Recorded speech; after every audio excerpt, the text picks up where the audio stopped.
Welcome to Full Prefrontal, the show that exposes the mysteries of executive functions. This show is a collection of conversations about the role of the prefrontal cortex, which impacts your focus, planning, problem-solving, emotional balance, and independence.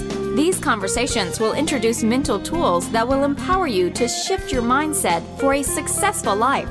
And now, here's your host, Sucheta Kamath.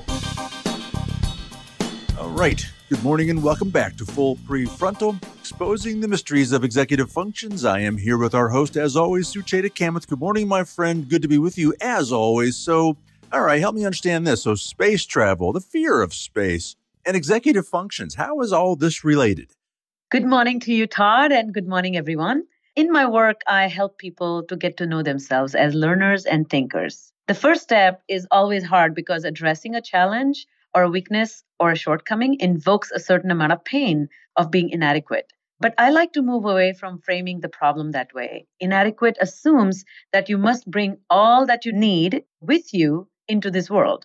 I like to think about it as, how can I bring out the gifts that lie dormant within me? In my experience, managing executive function challenges boil down to this fundamental question: how do we truly deal with all that which needs to be approached that is unknown? And that's why the talk about space. This exploration, which is the discovery within, is not unique to people in the field of disability or education. Many have pondered over this a lot. For example, it could be something like overwhelming fear of the unseen or unknown of the space. Celebrated poet Nikki Giovanni, she describes herself a space freak, has once said that we need to quit being afraid of space. She observes that many astronauts came from Appalachian area where they have grown up witnessing the sprawling mountains and open skies. Of course, this is her poetic mind, and she says that they're used to gazing at the stars and dreaming big. It's only after going into space and seeing the curves of the Earth that one is reminded of the vast scope of the universe. And this is really important for us to remember. That's why I'm bringing in this space analogy. Looking at the skies can generate a great sense of fear, but once you go into the space and look down at the Earth, everything looks so minor. Another story that comes to my mind is climbing the ladder of success. Corporate success, for example, requires strong rungs built through leadership. Recently, I heard the head of World Bank, Jim Yong Kim, talk about leadership. And instead of talking about leading and coaching others, he was literally talking about his own journey, being coached and being led. Mr. Kim values being coached no matter how high he has risen in his own career. He notices that great athletes like Tiger Woods have coaches, so they can learn to take a look at themselves. Mr. Jim Yong Kim says that coaching had an enormous impact on the way he works. And not just that coaching is important, but no matter how great one's leadership skills are, people around you will have all kinds of ideas about you and about how you can get better. And I really thought a lot about that comment, that people around you will have all kinds of ideas about how you can get better. And as a leader, he suggests that one must be open to such process with certain kind of humility. So I wanted to present this scope of taking a look at oneself from a perspective of space or perspective of leadership development. But we are talking about children in this segment. So I will bring our attention back to executive function. So changing mind about oneself and looking at oneself from the bird's eye view is a really important step into developing executive function.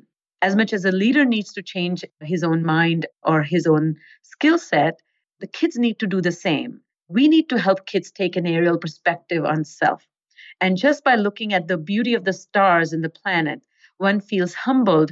Kids can develop this perspective to feel that their challenges are minuscule and completely manageable. We need strong executive function to control our attention, output, and attitude. We draw upon executive function that are essential for goal-directed problem solving. And self-improvement is one such problem solving, the way I see it. And at the heart of self-improvement is finessing executive function. And those who unlock the secret of personal potential through introspection, self-observation, and patience are really the ones who succeed the most. And this can have a true transformative impact on one's ability to be productive, efficient, and more importantly, to achieve peace.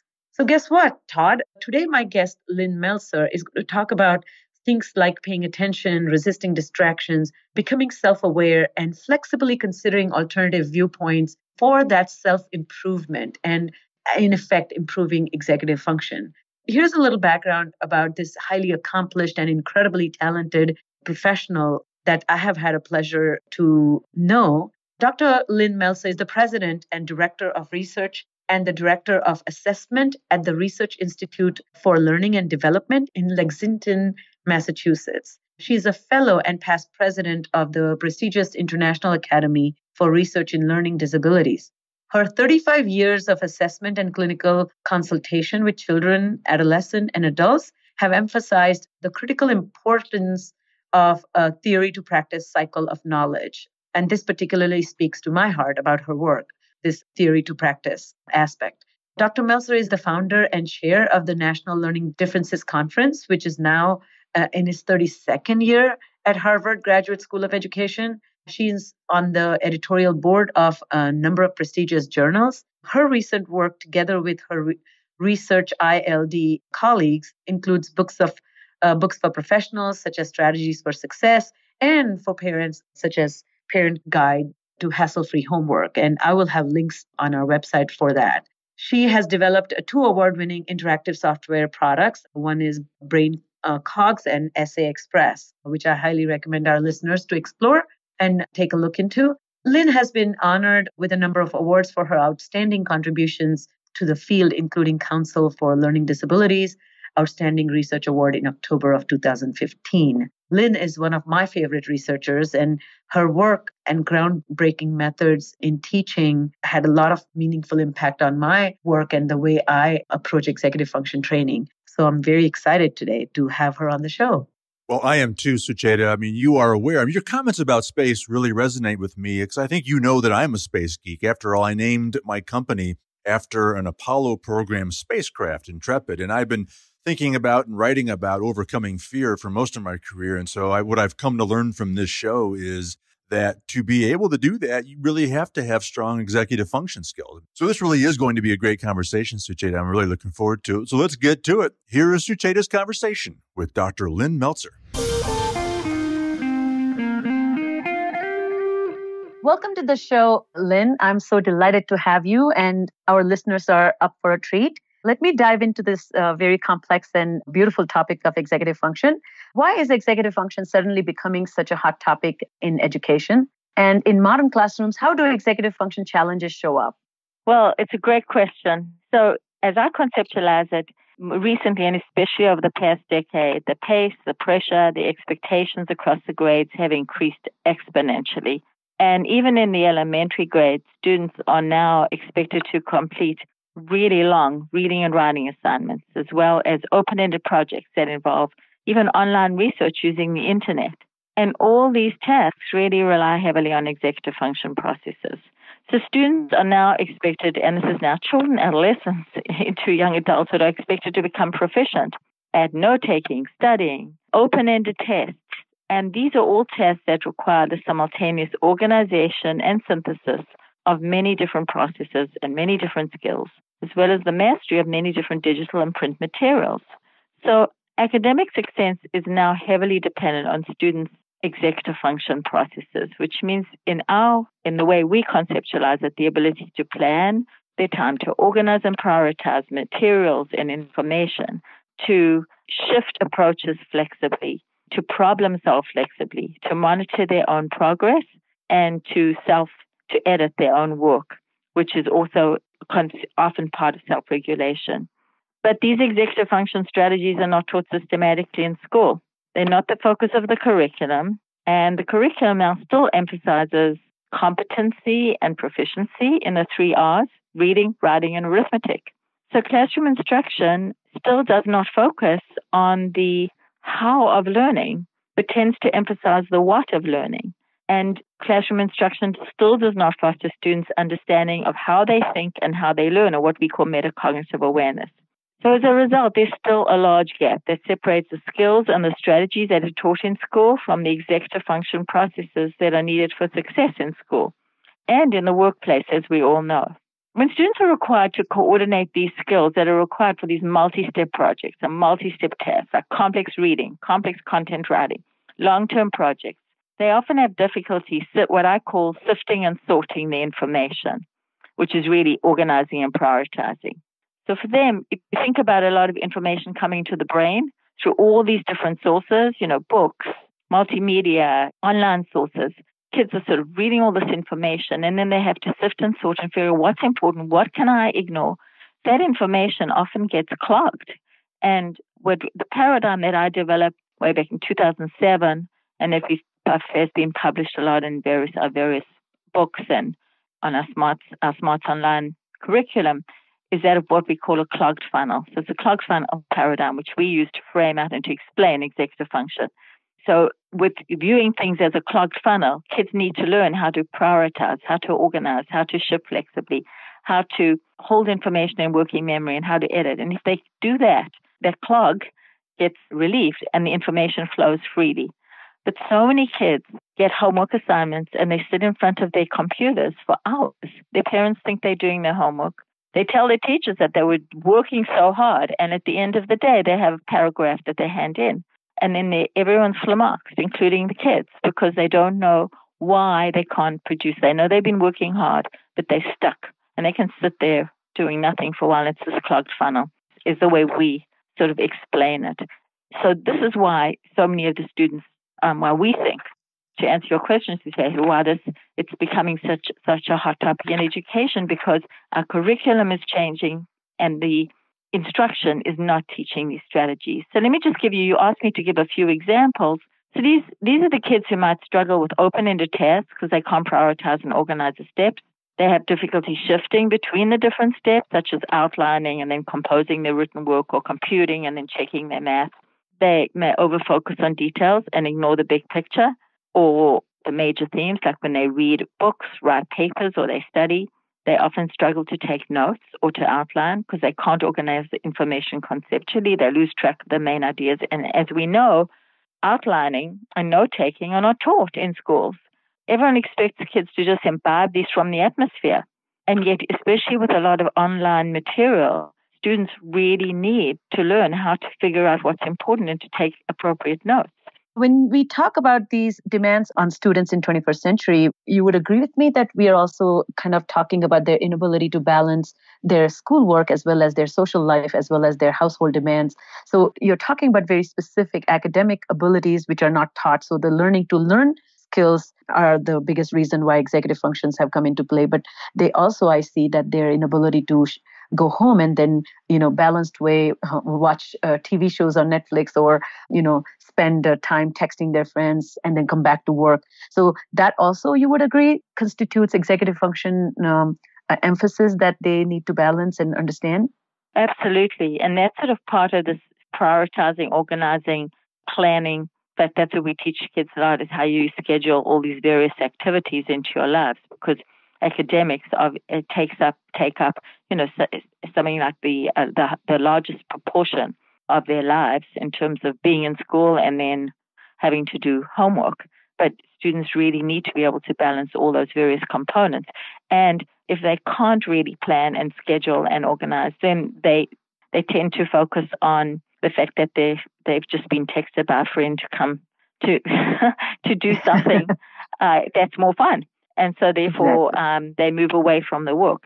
And by the way, these students, in terms of the academics, and this relates to your question, if using this paradigm, our paradigm of this funnel, if they can't unclog the funnel, they have difficulty showing what they know. So what happens is their grades don't reflect their ability.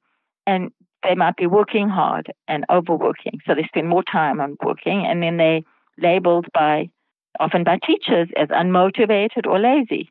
Well, once those labels start being applied, then kids, that affects social self-esteem. That then affects their social relationships often. And these kids often become increasingly frustrated as they enter the higher grades. They lose self-confidence. They make less effort in school. And then these are the kids who are at risk for dropping out or drugs, substance abuse, there are sort of, major risks associated with these issues in all levels. And so these are the kids who are going to seek out those social supports if they feel like they're unsuccessful because of their academic work. Got it. So you described the scope of executive function using 6 core areas. Can you share with our listeners your model of understanding executive function?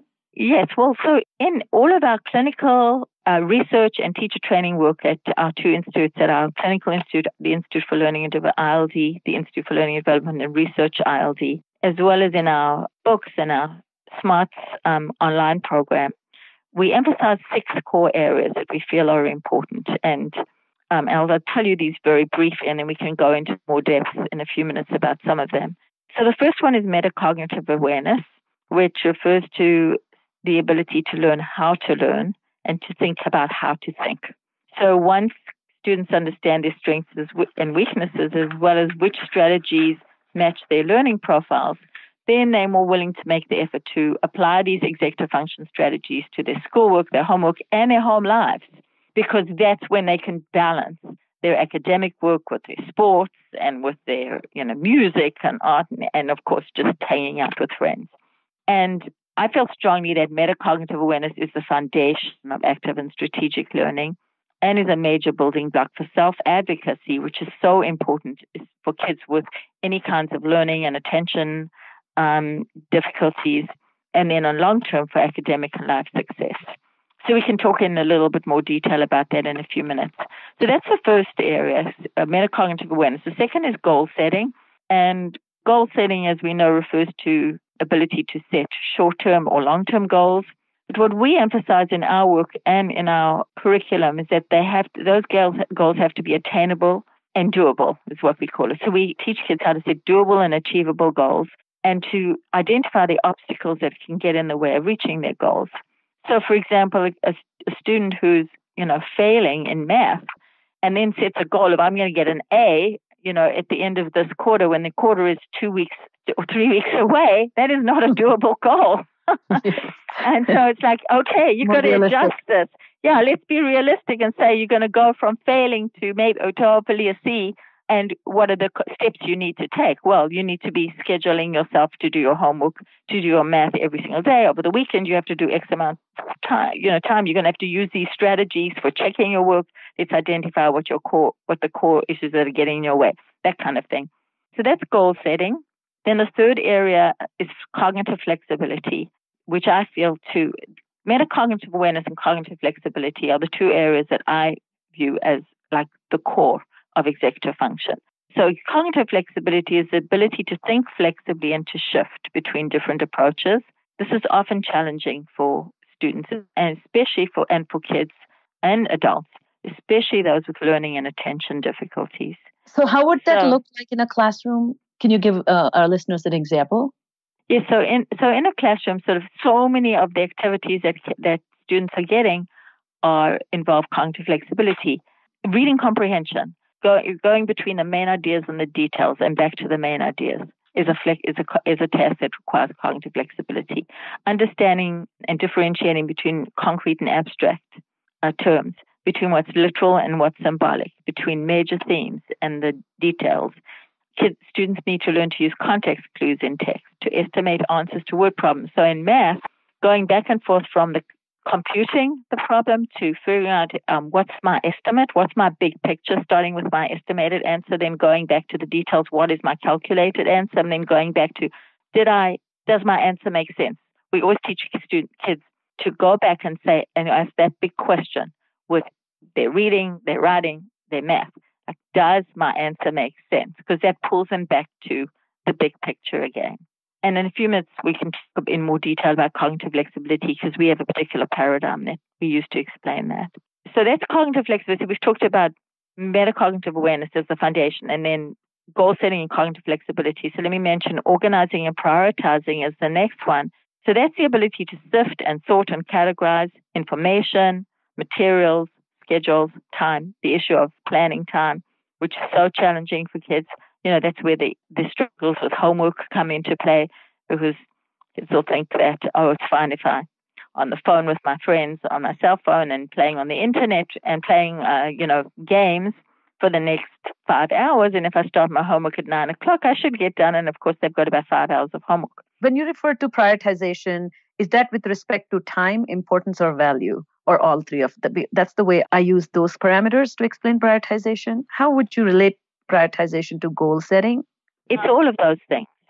So once kids or young adults have set a goal, be it a short-term goal about I want to get a higher grade in math this week, or a long-term goal like I really want to be I want to get into the hockey team, at the end of this quarter. Then they have to prioritize. They have to figure out in terms of how they plan their time, or where I'm going to allocate my time, how much of my time I'm going to allocate to my homework or my sports, or in just chilling out with friends. So they really do interlink all the time, at all times. And so does the cognitive flexibility. They have to be flexible, because obviously if you can't think flexible and you get over-focused on the details, they're not going to be able to say, well, what's the big picture here? I really wanted my overall goal is to get do better in my math, or my overall goal is to get onto the hockey team. So I'm going to have to shift in terms of what I do. Got it. And by the way, it's organizing and prioritizing, as we know, the big challenge for kids and parents is that students have trouble organizing their binders, their backpacks, their lockers, scheduling their homework. So that involves a lot of organizing and prioritizing.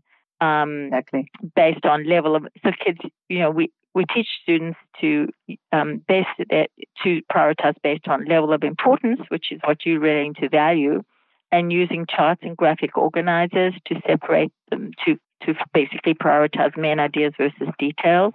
We also have a fun activity in a smart curriculum called backpack organizing, which kids hate organizing their backpacks. So after they do this activity, suddenly it becomes interesting and fun, and they continue doing it. We hope. So we've talked about those areas, and then we mentioned two more: working memory and self-monitoring. So working memory is probably the most difficult challenging area to understand, because it's basically, as I call it, juggling information in your mind. So simultaneously manipulating information while at the same time is storing information for short-term periods. So usually mental math, trying to figure out the answer in your head to math problems, that involves a lot of working memory. If a child's sitting in the classroom listening to the teacher, listening to directions, take out your book, put your pens down, take out your books, write this, that's working memory. Or taking notes in the classroom. There's huge amount. Like, it's prioritizing, it's organizing and shifting, and it's working memory. So, waiters in restaurants need to have fantastic working memory skills. Lawyers have to have great, CEOs of large companies, contractors, building contractors have to have great. Exactly.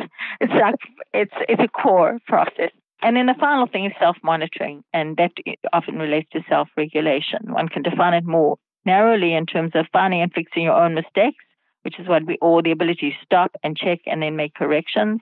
And that depends on students' metacognitive awareness as well as the flexibility, because in order to check their work or to stop and think about what they've said in a social situation where they've been impulsive, they have to be able to shift back and forth from, okay, what's the main idea? What are the themes? Now, what are the details? What have I just done? What should I have done? And so actually in checking their work, we often tell kids to do something simple like just change the color of the pen they use and change pens and colors, because it gets them to actually physically stop and shift and then move into a different mindset. And that's the same in social situations when kids are impulsive. It's like you got to stop, think, and then reframe. So those are the key areas, sort of in summary, as we see them. Metacognitive awareness is a foundation, and then goal setting, cognitive flexibility, organizing and prioritizing, working memory, and self-monitoring. So, Lynn, how does attention fit in this picture? A lot of students that I work with who they do not have the best regulation of their attention. They are highly distractible, but more importantly, they have difficulty knowing what to pay attention to, and continuously monitoring what they're paying attention to is important. So how do you fit attention in these core 6 areas? These core areas really interact at all times with attention and emotional regulation. I mean, we see this as all interacting, in fact, like in a cyclical way. So in other words, if a student is struggling with one of these areas, often that's going to affect their attention, sometimes negatively, because they sort of might be, their attention gets pulled in the direction of struggling with, a reading task, not being able to focus on big ideas. So thinking of an example, a student who's over-focuses on details is reading and gets totally absorbed in the details and just loses sight of the main idea. The big picture, yes. Okay, yeah, and the big picture. Their attention gets derailed, in those directions, and they sort of have trouble then sort of coming back to, okay, what do I need to do here? And that's when the anxiety starts building up too. So the emotion and attention really do interact with all of these areas. And with kids with attention problems, as we know, typically struggle with all of these executive function areas. It's often difficult clinically in the evaluations we do. That's one of the challenges always, is to separate out. Is this purely a function of this kid's distractibility, pure attentional issues, distractibility, or that they're able to attend, or are they actually do they have trouble being flexible cognitively or organizing and prioritizing? They're often very, very closely tied. Got it. So as we come to the end of our discussion, do you mind taking one or two essential components, particularly as you mentioned, the metacognitive awareness and cognitive flexibility are the pillars of the executive process? Can you help our listeners to understand particularly that awareness of awareness and awareness of learning process and awareness of strategy-oriented thinking? How does that impact one's ability to show what you know? Well, as I mentioned, I think the issue of metacognitive awareness is learning how to learn and thinking about how you think. And the core of that is helping kids to have a solid understanding of their strengths and weaknesses. Once they understand what they're good at and what they really struggle with, then they're more willing to make the effort to master and apply these executive function strategies that they need for so many of the daily academic tasks and the assignments that they have to do during schoolwork, during homework. So really, as we see it, this awareness, this metacognitive awareness, influences their willingness to make the effort to use strategies, also influences their willingness to persist with challenging schoolwork, interacts with attention, because obviously that's a piece of sort of that comes into play here, and impacts their performance on, say, open-ended assignments. So when kids are getting long-term projects or studying for tests, it is so open-ended that they really need to understand who they are as learners and what strategies really work for them in order to say, well, I need to start developing an outline. I need to use what we call a triple note-tote, a 3-column outlining system to frame out what I want to say. And then I can move into this project. And so that's that metacognitive awareness. So we feel like that this is the foundation, a core foundation for strategic learning. It's also the foundation for self-advocacy, because if students are having trouble in the learning situation or even in the social situation, as is the case for kids with learning and attention problems and sort of a range of other issues, as we know, they have to learn to self-advocate, and they have to learn to self-advocate from a fairly early age to get extended time for tests, or to be able to go to a teacher and say, I'm really struggling with this project. Can you give me some more structure? Can I get a rubric from you? Can you tell me what I need to do for this? Because it's just too open-ended.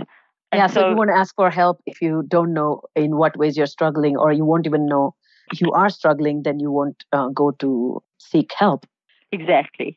So with regards to, you'd asked me to sort of dive in more deeply about two areas, metacognitive awareness and cognitive flexibility. So I just wanted to explain our model, our paradigm of cognitive flexibility, because I think it sort of clarifies. So I found that a lot of people have better understanding of this when we talk about this issue. So as I mentioned, cognitive flexibility is the ability to shift flexibly from the big picture, the key concepts, to the details and back. And I really feel that this is the heart of executive function.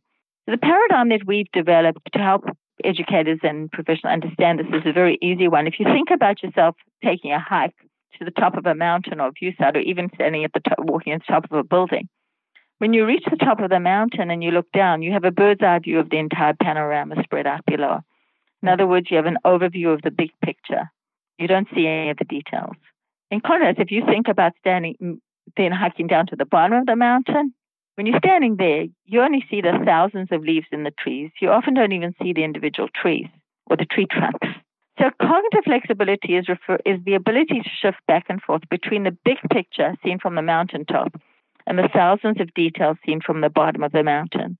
And you should think about that as the analogy to how kids feel when they're being given all these open-ended projects or these very lengthy written reports. They're often in the weeds. As I say, you're in the leaves. You really need to get out of the leaves and stand at the top of the mountain. So those are the kids whose teachers will say, well, they just don't get to the big theme. It's like, what are they really talking about? And they might write 5 pages, but it's all detail, and they don't they don't shift to the theme. Then they're the kids who stand at the top of the mountain all the time. Those are often the kids, students with some form of ADD, because they only see the big themes. And they're wonderful, they're great conceptualizers. But then the teachers or the parents are saying, well, can you tell me more? Or can you elaborate? Or so what additional? A 2-line is not enough for a 10-page paper. So there you have to sort of help them to dig deep, to go to the bottom of the mountain and to start sifting. And that's where all of those processes become important, because they have to be able to figure out that's the prioritizing and organizing. How do they take all this information, remove the clutter, remove what's irrelevant, and focus on what's critically important for, say, a reading comprehension, when they have to read for meaning, or when they solve a math problem, or when they have to write a paper or do a long-term project. And I think one of the challenges, coming back to your very first question about why these issues, why it's such a hot topic now, is that I think often in schools, teachers think that if they sign a creative project, that's wonderful. But creativity is one thing. Giving kids structure is another. And so from the earliest grades now, what's happening is that homework assignments are being given that are so open-ended that students are really overwhelmed. And so parents get involved in it becomes family project night or family project weekend. I stand on the soccer field with parents who are first graders, and they're so relieved that this weekend we don't have any homework. And that, I think, is what's going on now. So projects really have to be framed and have to be structured. And students have to be taught these executive function processes. In particular, this cognitive flexibility, as I see, is critically important. That's terrific. I really love that visual imagery. And I find that I use a very similar imagery. I just say from you're sitting at your desk, then you're in a treetop, then you're in a blimp, then you're in a a chopper, then you're in a plane, and then you're in a satellite. So I said, you're in a satellite. Come down. Exactly. That's exactly. What a terrific way to end, Lynn. And I'm also very excited that you will be talking about how to manage these executive processes in our next segment. So before I conclude this interview, if our listeners want to know more about your work, how can they access that? The best way is to access our website. So we actually have 3 websites, but the best ones are our ResearchILD website, www.researchild.org, and our SMARTS website, which is where we have our entire SMARTS curriculum, which is an online executive function curriculum, an entire worksheets and lesson plans and videos. And that's www.smart-ef.org. So www.smart-ef.org. That's terrific. If people have interest in our clinical services and the programs that our one-on-one work with students, where we do neuropsych assessments and educational therapy and speech and language, that's www.ildlex.org. And we'll have all these links on our podcast so people can readily and easily access it. And once again, thank you so much, Lynn, for your generosity of time and your talent and sharing your wealth of wisdom. I look forward to speaking to you again, and thank you so much. Thank you so much.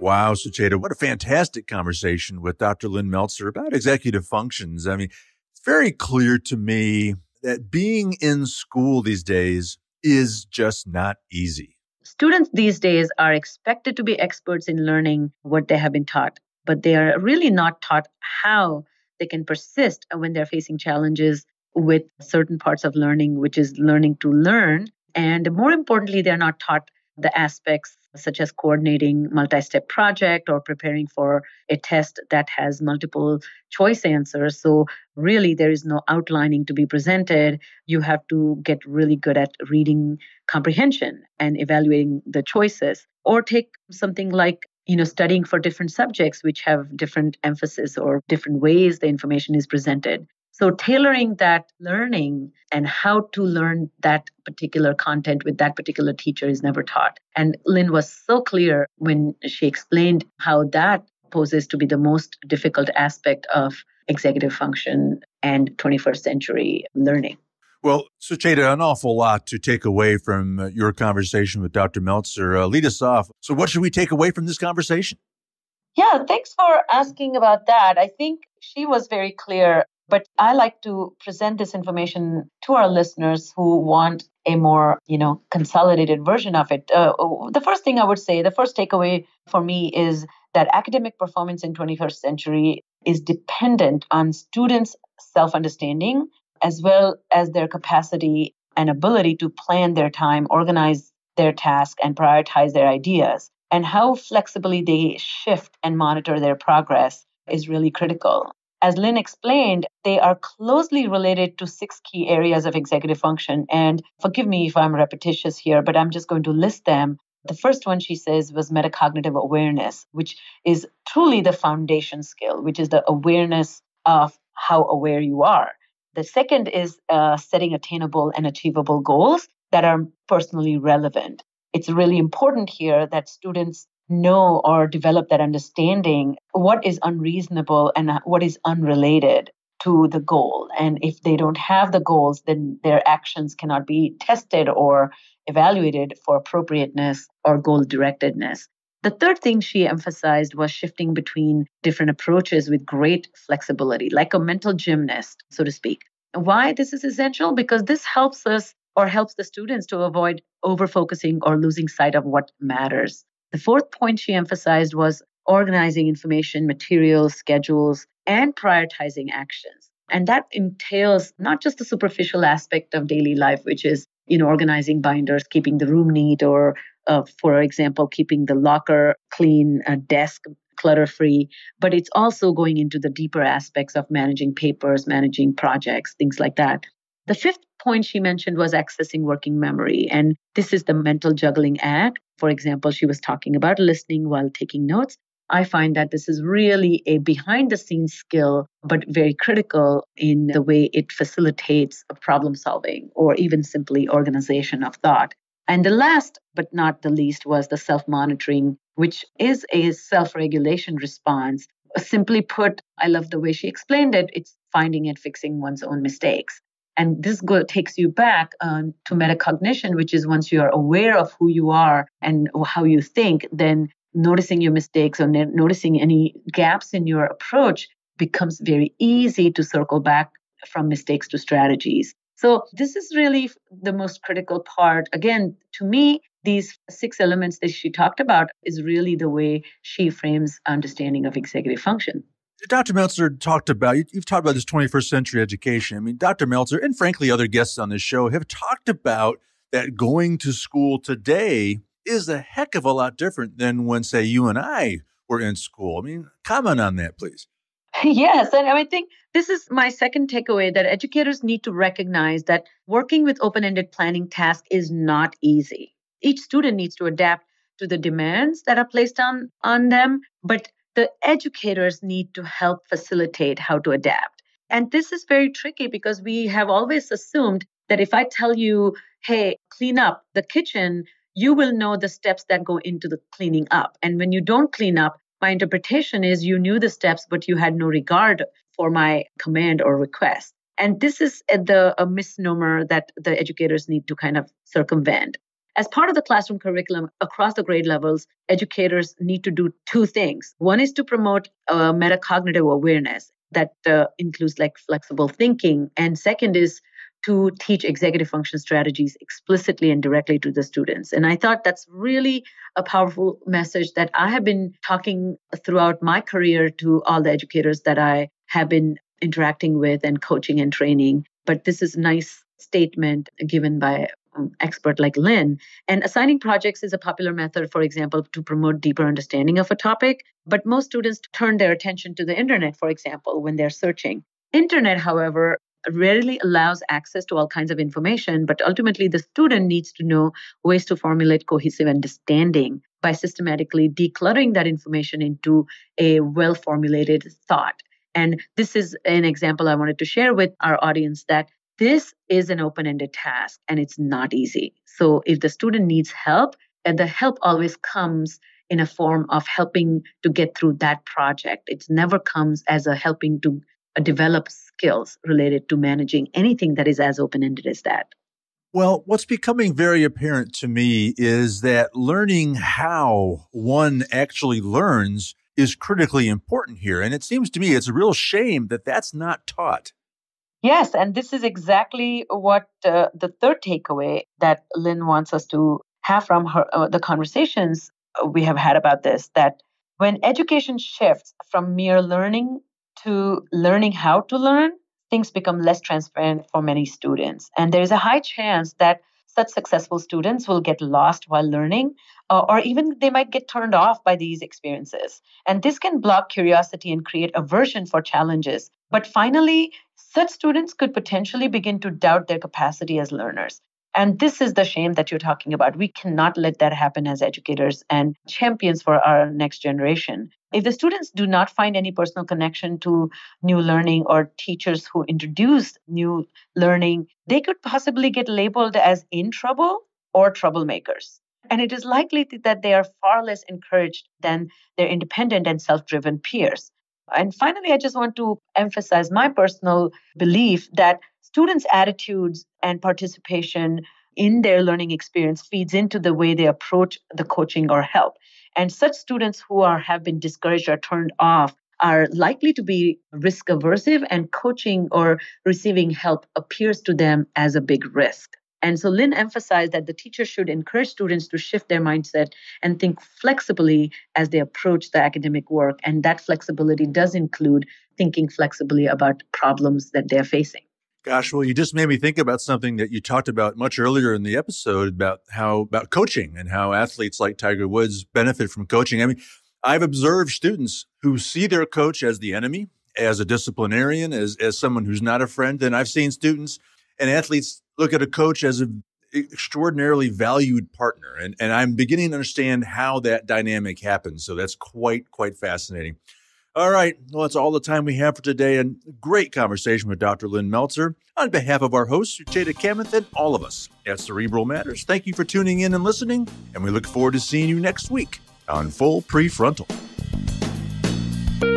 Thank you for listening to Full Prefrontal, Exposing the Mysteries of Executive Functions. To contact our host, Sucheta Kamath, and learn more about her work on improving executive functions, visit her website at cerebralmatters.com. That's cerebralmatters.com. Tune in next week for the next informative episode of Full Prefrontal.